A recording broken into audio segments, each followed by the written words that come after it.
The Majapahit Empire, one of the most powerful empires in Southeast Asian history, flourished between the late 13th and early 16th centuries. Centered on the island of Java, this empire at its peak influenced much of what is now Indonesia, Malaysia, Singapore, and parts of the Philippines. The story of the Majapahit Empire is one of ambition, power, culture, and eventual decline. This article will delve into the intricate details of its rise, its zenith, and the factors that led to its eventual fall. The Majapahit Empire was founded in 1293 by Raden Wijaya, a Javanese nobleman who took advantage of the Mongol invasion of Java to establish his rule. The Mongols, under the command of Kublai Khan, had invaded Java to punish Kertanegara, the last king of the Singasari kingdom, for refusing to pay tribute. After the death of Kertanegara, Raden Wijaya formed alliances with other Javanese nobles and used the chaos of the invasion to his advantage. He managed to drive the Mongols out of Java and subsequently established the Majapahit kingdom, proclaiming himself its first king. Under Raden Wijaya's rule, the Majapahit kingdom began to consolidate its power in eastern Java.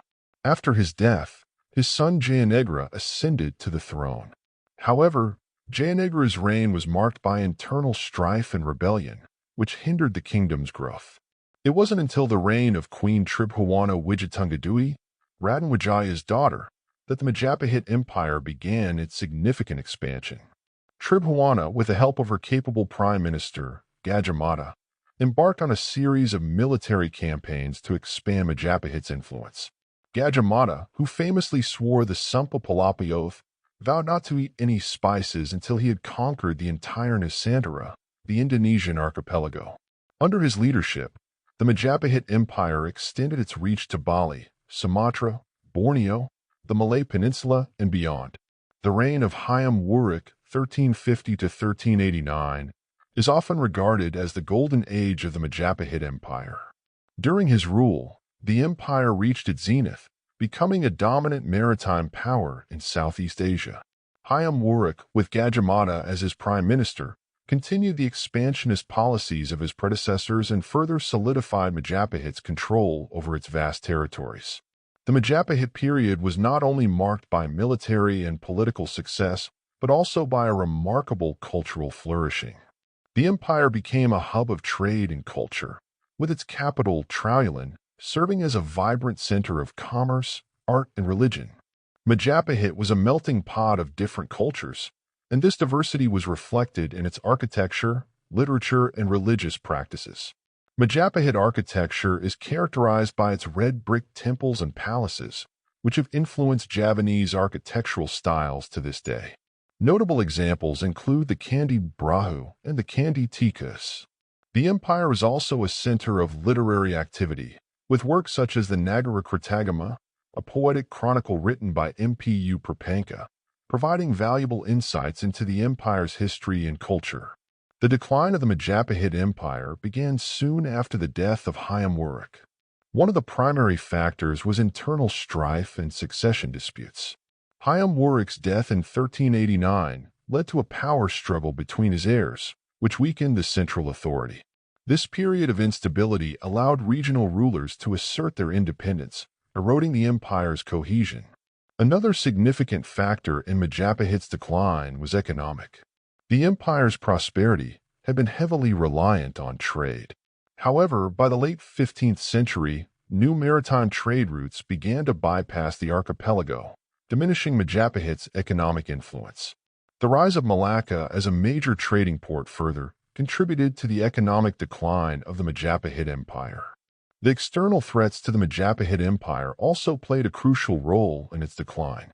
The arrival of Islam in the region brought new political and religious dynamics. Islamic sultanates, such as the Sultanate of Malacca and the Sultanate of Damak, began to rise in power and challenge Majapahit's dominance.